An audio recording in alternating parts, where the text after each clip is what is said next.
Bonjour et bienvenue sur la chaîne. Aujourd'hui j'aimerais vous présenter un couteau, le Cost FX 350.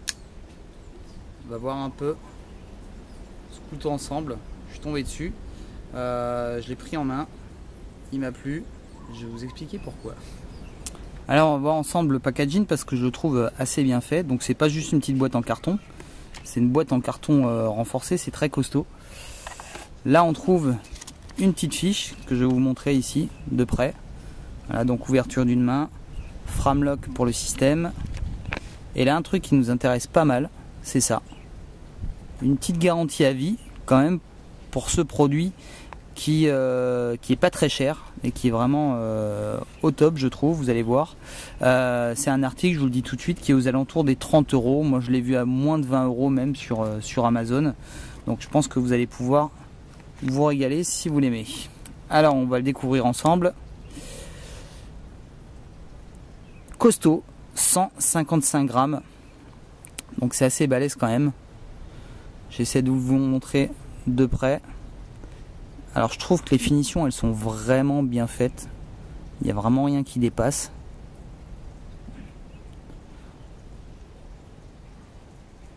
G10 pour le manche. Alors nid d'abeille, alors effectivement c'est un look un peu particulier, on aime ou on n'aime pas. En tout cas ça lui confère un grip vraiment très important. Hop, je le fais en direct, allez, une vingtaine de centimètres, vous trouverez de toute façon sur internet les données techniques, mais là je vous les donne à peu près, une vingtaine de centimètres pour le couteau entier. On est sur à peu près 9 centimètres de tranchant. Ici un gros clip ceinture qu'on va pouvoir mettre de l'autre côté si on le souhaite, et ici un petit trou pour y passer également une petite paracorde. On est sur une mouture plate, on est sur un tranchant ultra rasoir sorti de boîte. Vous allez voir un petit peu ce que ça donne sur les petits tests de coupe. Maintenant, petite chose à savoir, je voulais dire tout de suite, au niveau de l'ouverture, alors on va pas pouvoir faire une ouverture vraiment dynamique. Par contre c'est assez souple, ça s'enclenche très bien. Alors vous voyez ici le framelock qui arrive à peu près, parce que si j'arrive à faire ça, pardon, qui arrive à peu près à la moitié. Hop, je sais pas si on va correctement le voir. Voilà, qui arrive à la moitié. C'est un petit peu délicat d'aller le chercher, il va falloir des ongles et faire attention surtout quand on ferme, puisqu'on arrive directement ici sur le tranchant. Maintenant au niveau du coloris, je trouve ça pas mal du tout. On est sur un espèce de gris ici, en revêtement gris.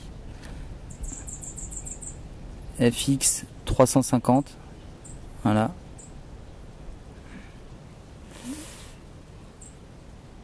Là au-dessus du grip, là aussi, ici. Là ça remonte des deux côtés, donc on l'a vraiment bien en main. Dans ce sens aussi. Donc ça c'est vraiment pas mal du tout. Je vous le compare d'ailleurs. Je vous ai sorti deux autres couteaux pour que vous puissiez avoir un petit peu une idée. Des couteaux qu'on peut avoir un peu tous chez nous. Ici le fameux Tenacious de chez Spyderco. Et là un petit Rat 2. Juste pour vous montrer un petit peu, pour vous donner un petit peu une idée. Vous voyez que c'est très large aussi, hein, c'est très costaud. On va tout de suite voir un petit peu ce que ça donne au niveau de la coupe. C'est juste redoutable parce que vraiment on va pas le voir forcément à la caméra, mais là on est sur une mouture plate et là il y a à peine un espèce d'angle mais très fin. Ça veut dire que ça continue tout le long et c'est pour ça que ça lui procure une telle efficacité. Alors les poils, j'arrête de me les raser, là j'en ai marre parce que ça met énormément de temps à pousser, donc je vous demande de me croire. Au niveau de l'acier, on est sur du 9 chrome 17 mobilène. Donc c'est assez facile à réaffûter aussi, hein. Ça c'est aussi important à savoir. Hop. Voilà. Pas de souci pour le papier, évidemment. C'est vraiment, on le sent tout de suite, hein. Enfin surtout par rapport à l'émouture, que c'est vraiment terriblement efficace. Pareil sur le carton là, qui est bien pourri. là, voilà. Après, on sent, une fois qu'on est dans la matière là, il y a juste à tirer. C'est vraiment très efficace.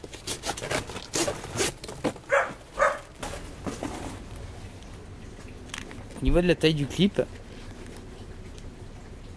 déjà il est bien balèze. Voilà, ça va donner ça. Oh, pas facile à sortir quand même. Poche arrière. Idem.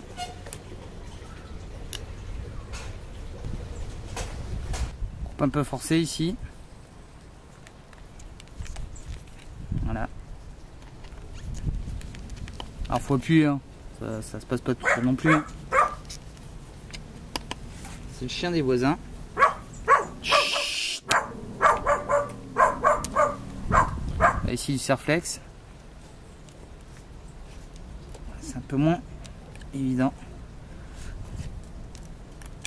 Mais ça pour moi c'est un bon test hein, parce que tous mes petits couteaux, je les teste là-dessus. Ça c'est vraiment balèze. Ah. Alors la prise en main, on en parlait, c'est pas la plus agréable que j'ai eue forcément parce qu'il y a pas mal d'arêtes quand même si c'est relativement bien, il y a des chanfreins etc. Ça reste quand même un truc assez abrasif, donc sur des coupes dures comme ça on le ressent quand même. Hein. C'est pas ultra agréable. Encore une fois pour le tarif, hein, faut pas demander beaucoup plus, mais je trouve que c'est vraiment pas mal du tout comme couteau, même pour le travail un peu du bois. Hein. Ce genre de petites choses là. Si on décide d'avoir éventuellement un couteau de camp et ça en deuxième couteau, vous voyez que ça fait pas mal le boulot là. Les grippes ils sont ultra efficaces, peut-être j'avais pas trop mais on les sent quand même. Côté intéressant aussi c'est vraiment au niveau de la prise en main arrière ici, parce qu'on a vraiment un bon grip là. Donc au niveau des coupes à la volée, bah, c'est pas mal du tout.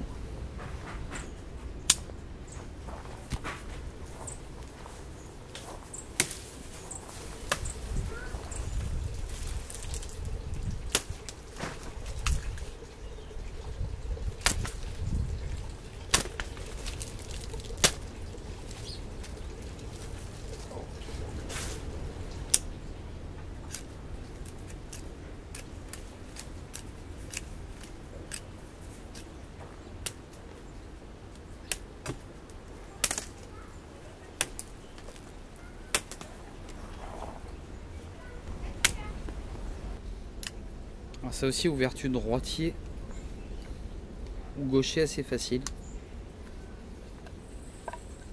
On va attaquer un morceau, c'est costaud ça. Prise inversée.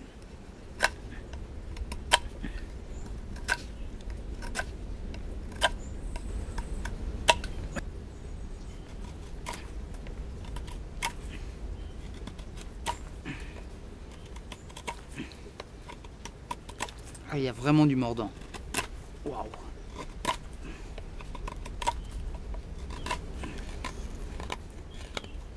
Je peux vous assurer que ça, c'est du bois ultra dur.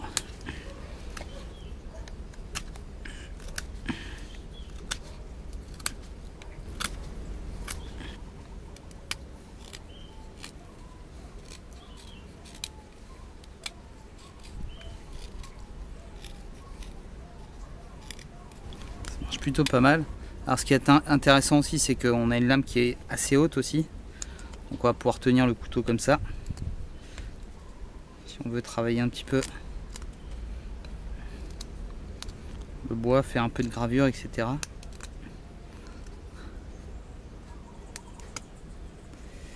C'est vraiment pas mal. Je vous assure que c'est un couteau qui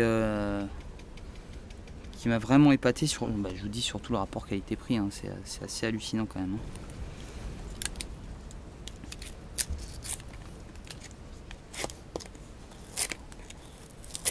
C'est pas mal, vous avez vu les corsages là?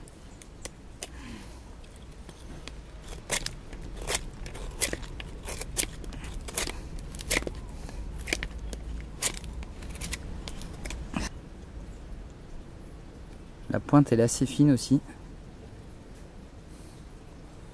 On va pouvoir travailler un petit peu.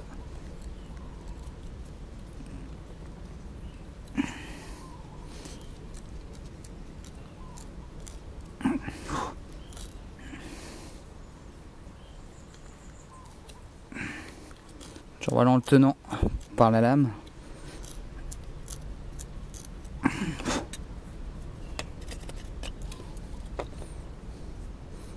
C'est pas mal du tout.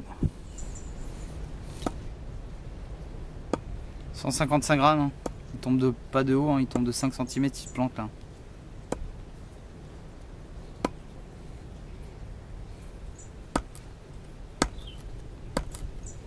Je teste un petit peu la pointe.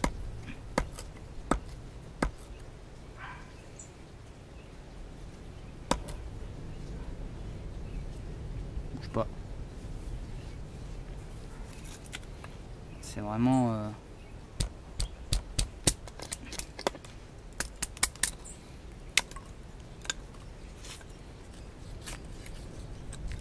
c'est vraiment un couteau qui me semble plutôt intéressant.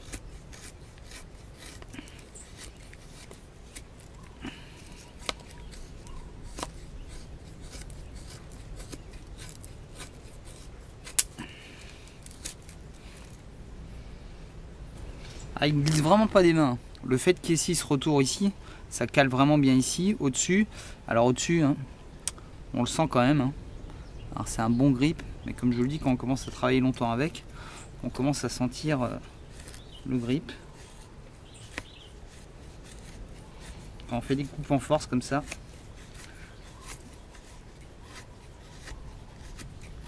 alors on le ressent un petit peu au niveau du pouce.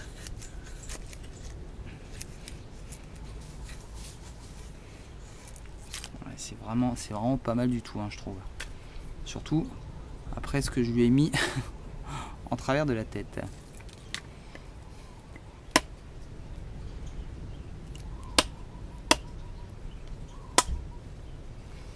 Allez. Bon. Juste pour tester.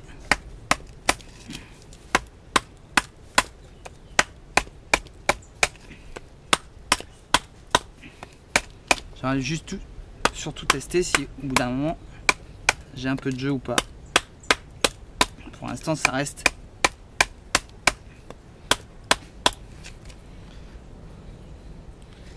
vraiment costaud. Le tranchant pareil, hein, il accroche encore vraiment. Là, regardez.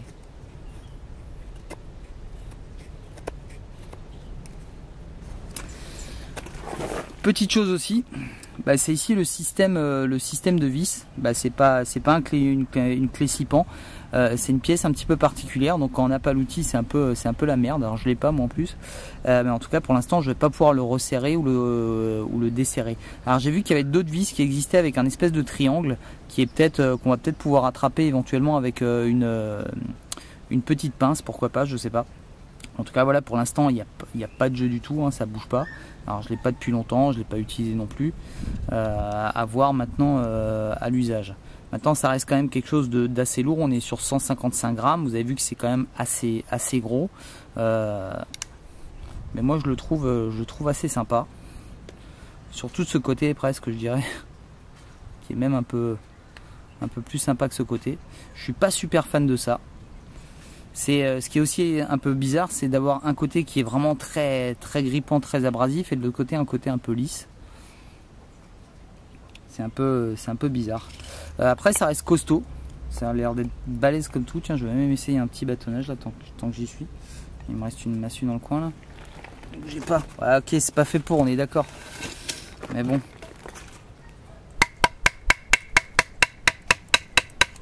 J'aime bien au moins. On sait tout de suite si ça tient. Si ça tient ça. Yes. Alors, le revêtement il tient pas mal aussi. Bon, il a pris un peu mais à peine. Voilà. Le tranchant. Le tranchant ça reste pas mal. Je vais voir un petit peu sur le papier ce que ça donne. Hop là. Non, on est toujours On est toujours pas mal du tout. Donc voilà, en tout cas je voulais juste vous le montrer rapidement parce que vu le tarif auquel on peut le trouver, je vous dis c'est quelque chose qui est pas mal du tout. Si vous cherchez un petit couteau pas trop cher, bah, je vous le conseille. En plus, comme je vous le disais, je vous le répète, mais moi ça m'épate assez. Après, je sais pas ce que ça donne au service après-vente, hein, mais ça quand même, une petite garantie à vie sur un couteau de ce prix-là, je trouve que c'est assez remarquable pour que je vous le fasse remarquer. Voilà, je vous dis à très bientôt. C'était Chris Jones. Bye bye.